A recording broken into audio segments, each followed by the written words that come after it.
One of the things that comes up very often is sellers asking, what is the best thing that I do to my house in order to get the best return on investment in putting funds into the house? I have a list of 5, and I want to make sure that as I go over this, I give you an idea of how and why it's the reason.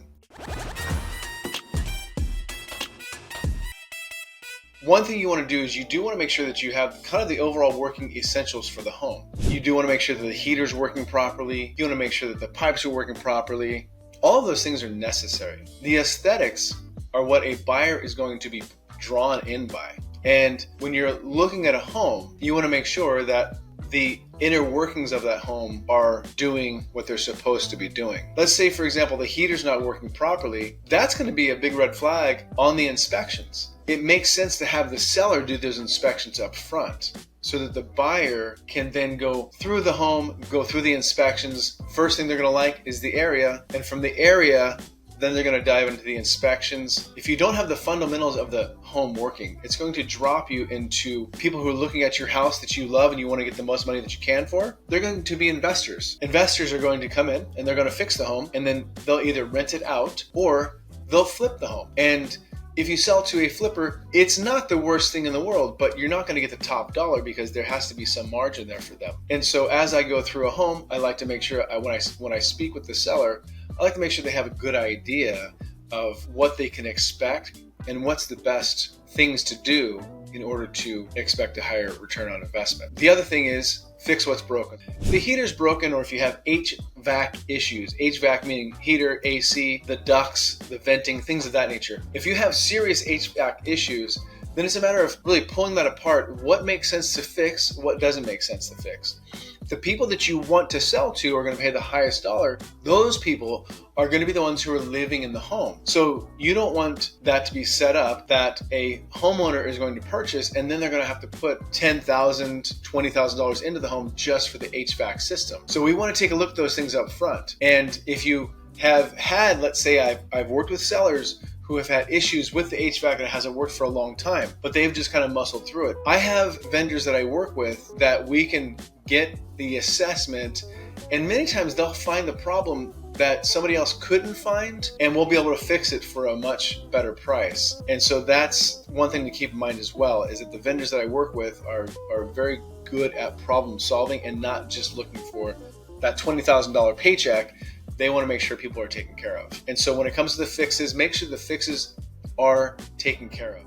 Does it make sense to fix an entire kitchen counter? Many times the answer is going to be no. Does it make sense to remodel an entire kitchen, entire bathroom? Many times the answer is going to be no on that. So you want to fix the small things, and sometimes the bigger things will come into play, but choose the fixes that you need to fix and move on from there.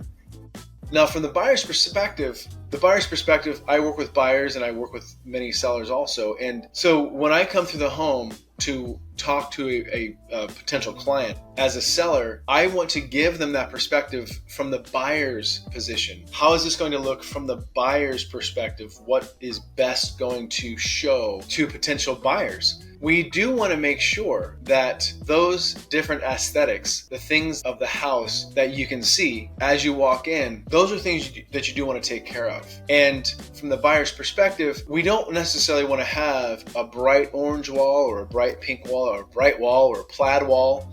That's fun for the house when you're a little guy. Like, if one of my kids, if I let them paint the room, it'd be plaid, black walls, something fun for them. But for a potential buyer, you want to make sure things are done professionally, and you also want to make sure that it's aesthetically pleasing. So as they walk through, you want to have neutral. You want to have neutral colors, and it doesn't have to be modern. Modern is not always the play, and right now, the warmer colors are actually more in trend than the grays have been in the past. So it's important that you take that perspective from the buyer as well. If you have a close friend and if you're open to it, you can always ask them, hey, could you come to my house? I'm thinking about selling. From your perspective, if you're looking to buy, what do you think I should change?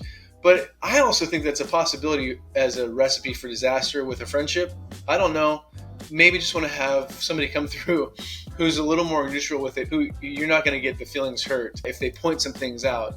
And as professionals, typically we have a way of pointing it out and not ruffling feathers or not hurting people's feelings.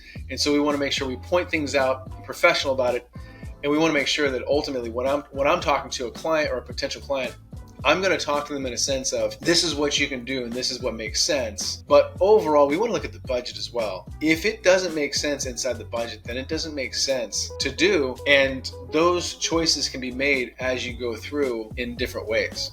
Cosmetic upgrades are going to be the paint, the fixtures, the landscaping. Now, landscaping, many times you can actually kind of leave the landscaping alone, but you do want to have at least kind of the backdrop to the portrait. You want to have an idea of what the next owner can do with the landscaping. So that can look a lot of different ways, and sometimes it's just kind of creating an outline. So it depends on how your landscaping is. Again, go back to the budget. And so there's different creative ways to work with that, and it's also opportunities in order to show the potential buyers on what's available and how that might work. Aesthetically, you want to make sure that the home itself is in good working order. One of the bigger things are inside of the bathroom, for example. When you walk into a bathroom, this tends to be one of the things that I see over and over again. And many times when a home has gone onto the market, these are kind of the smaller things. If it hasn't been updated at all, these are kind of the smaller things that you'll see, especially when the market's hotter and houses are closing faster than they come on the market. But one thing that you do see is that the light fixtures inside the bathroom, light fixtures in the kitchen, a blown out bulb. And then when you look at the reports, many times you'll have a socket that isn't working properly or something that's not grounded. Those are things to actually talk about as you're going into it. So you can have the reports ordered and then go back with your agent as far as what should be done inside this report, if anything. Sometimes it's not necessary, like grounding the sockets, grounding the light plugs. It's not always necessary. However, it can be a small investment, and that can certainly be something that a buyer doesn't really realize that they can do, because a lot of people don't realize they can actually ground those sockets. And you can pay to have them ground. It's just a matter of who do you go to, how much does it cost, and any question marks coming up for a potential buyer is actually not a good thing. You want to check out the boxes of question marks that come up before they even realize that they're there. And so that way it just makes them much more focused on how the house looks and how they feel about the house overall, the neighborhood, the house, yay, kids, school, wonderful stuff.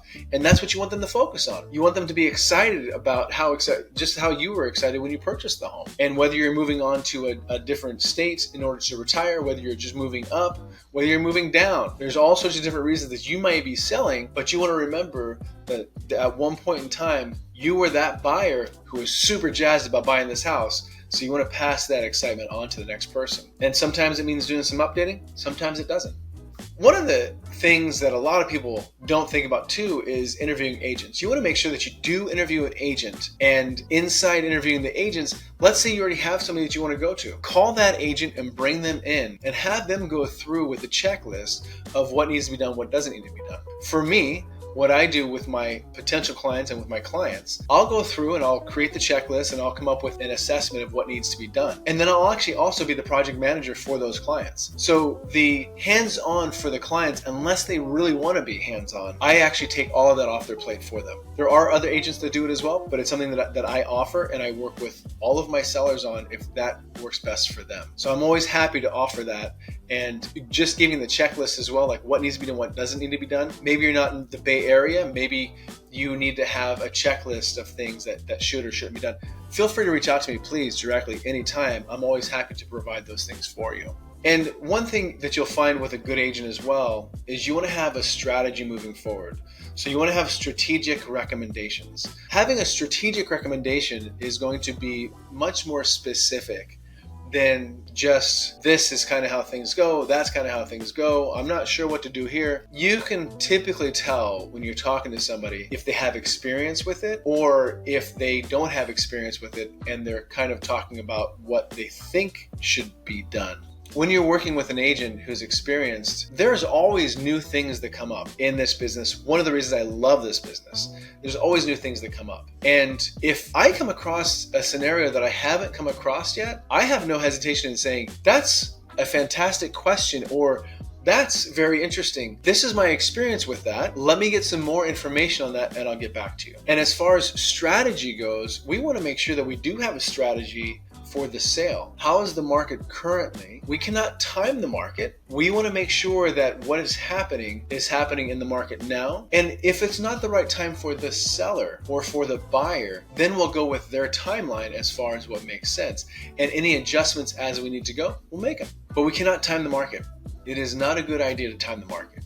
Some of the main takeaways are really going to be focus on the essentials. Focus on the overall essentials. Make sure that things that should be functioning are functioning. Move to the minor repairs and cosmetic improvements. And again, talk to your agent before you come up with these improvements to make sure that you are going to get a return on the money that you put into it. You want to get $2 for every dollar that you put in. I try to get my clients $3 for every dollar that they put into it. And you can see that more or less on homes that are fixed and homes that are not fixed. And you also want to think like a buyer. In thinking like a buyer, you can bring somebody else in. You can also have a pretty good idea of take a break from the house and then come back into the house and think of, okay, if I didn't have my bags piled over here, I mean, we all live in the home, right? There's no home that's showcased all the time. I mean, God bless you if it is. But if that's the case, then you should be fine. You should be able to just jump straight to the touch-ups because everything else is perfect. But there's not that many of us that actually live in a home that's perfect all the time. That would be wonderful, though. God bless you if it is. And one thing, too, it's also very important that anything that may deter an offer, like, again, if you have light bulbs that are not working in the home, if you have a switch that's not working. Sometimes I've gone through homes where people will say, oh yeah, we never figured, we've been in the home for 30 years, we never figured out what that switch did. And sometimes we can work through that. Sometimes it's just a dead switch. And that switch actually doesn't work to anything. They just never did the research to find out. But we can bring an electrician in. We can change that out, put a plate on it, whatever it might be, but we'll make sure it's done properly. And so we do want to make sure that those minor fixes are taken care of as well. And work with an agent early to make smart, cost-effective decisions.